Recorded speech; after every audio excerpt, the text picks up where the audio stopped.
What's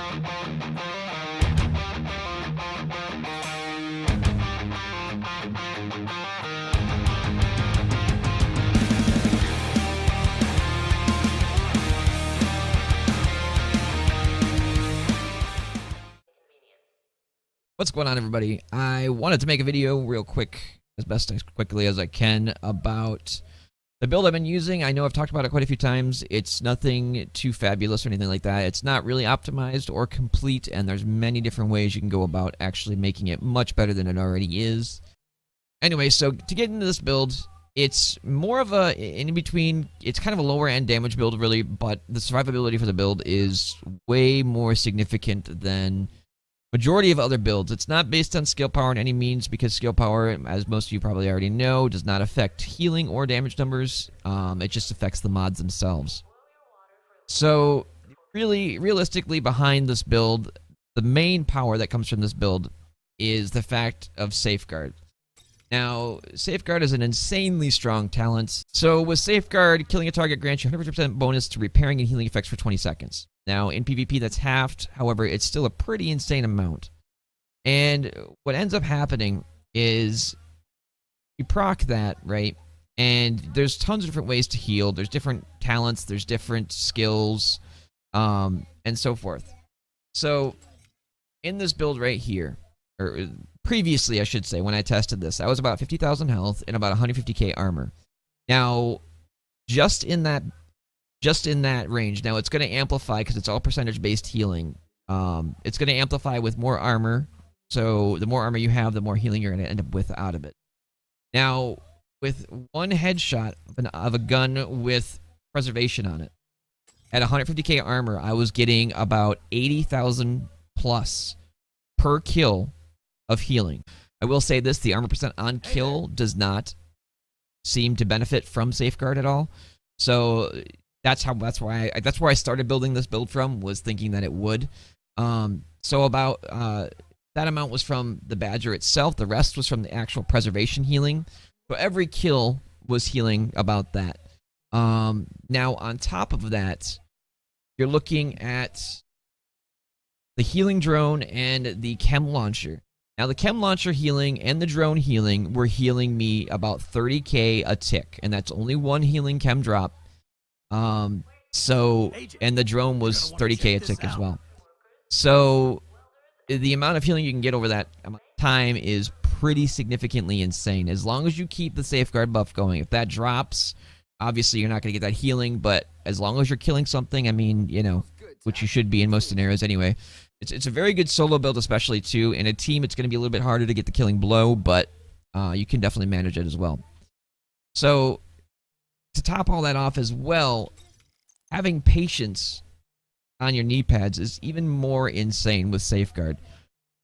Just with 150k armor, like I said, you're also getting 30,000 plus healing every second that you're in cover. So I mean, that adds up really quick. Now, there's other ways you can go about it if you want to do the other knee pad talent that I can't remember the name of, where you every headshot's 5% armor as well. You could do that. However, you have to poke out of cover to get that, so you're a lot more prone to getting, you know, shot or dropped with that.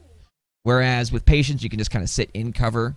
The rest of it just kind of comes together, and there's all different ways to go about doing it.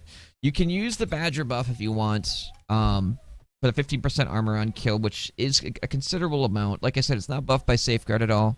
What you can do instead, though, is you can always use a pair of clutch gloves instead. Come take a look. Right? And clutch will restore 15% health and repair 2% armor, as long as you're using an AR, SMG, or LMG. And majority of the time, you can build an LMG or an AR or obviously an SMG to some pretty nice crit rates. And if you switch to clutch gloves instead of Badger, you're always going to be healing as long as you're shooting. For the mask, there's really not that much that you could really benefit from. There's a couple different talents and stuff, but I'd be more concerned about what you're actually getting from a set bonus.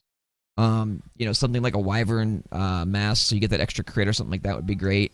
The biggest thing with the build is you don't want to use, or you don't want to surpass that 5 offensive talents or perks or whatever. Otherwise, you'll lose that buff, and that's what the build is basically centered around. Now, like I said, having like a 3-set of Wyvern or something, you can get that extra crit chance, or anything that can buff like armor, yada yada yada. Would help quite a significant amount. For your holster, I would obviously go. I would probably say go with surgical instead of critical. I'm just waiting to put it on this holster instead. And stacking crit as much as you can so that you can utilize the crutch if you want, or clutch, sorry, not crutch. And for a chest piece, I mean, you can kind of go with whatever you want.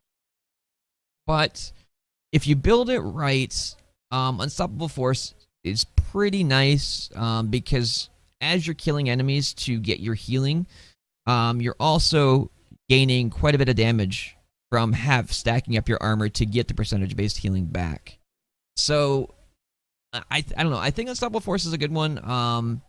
I know there's other options. I mean, you could do Bloodsucker if you wanted to, and this, as far as I could tell, this amount of armor adding to you should also increase the amount of healing you're getting back from your other talents and skills as well.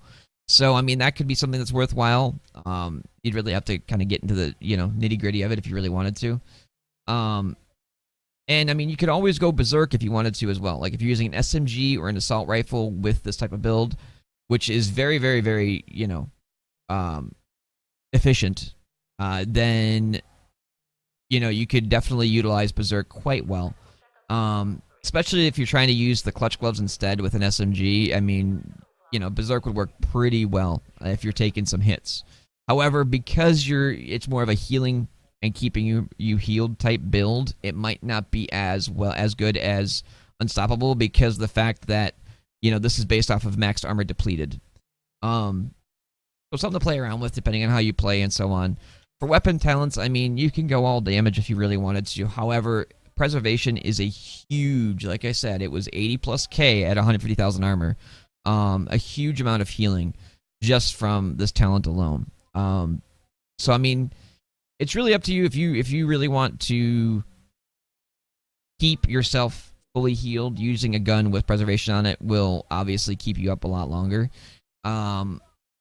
But if you're looking at straight damage and buffing damage, I mean, there's tons of other talents. There's Measured. There's the other one. There's Frenzy. There's Strained. If you could do a Strained build with it if you really wanted to. However, if you did Strained, I mean, it's also kind of conflicting with the fact that you have so much extra healing now. But if you're gonna do Strained, I would probably say swap the chest from Unstoppable to Berserk so that you're utilizing the armor depleted together. Simple. I mean, the mods and the gear don't really matter too much. Like I said, I mean, they're pretty, whatever. Armor on kill, armor regen are really, really nice ones to have. You just make sure you don't surpass this 5, and if you're using Unstoppable, you need at least 7 or more, obviously. I have not actually tested, I will say this much, with Survivalist to see if this actually would increase the healing you're doing to yourself, and I haven't actually messed around with Mender yet.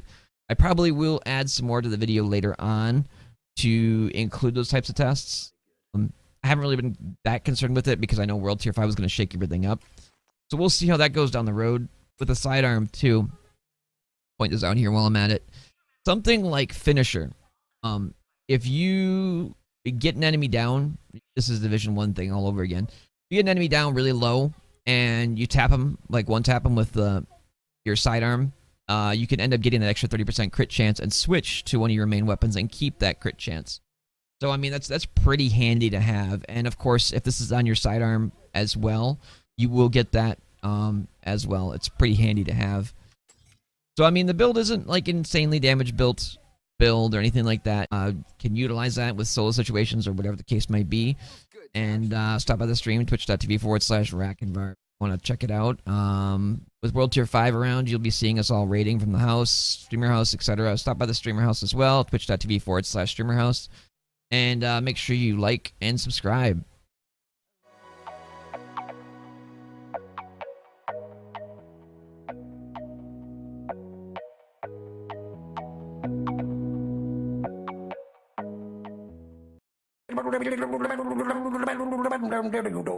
I'm the scat man.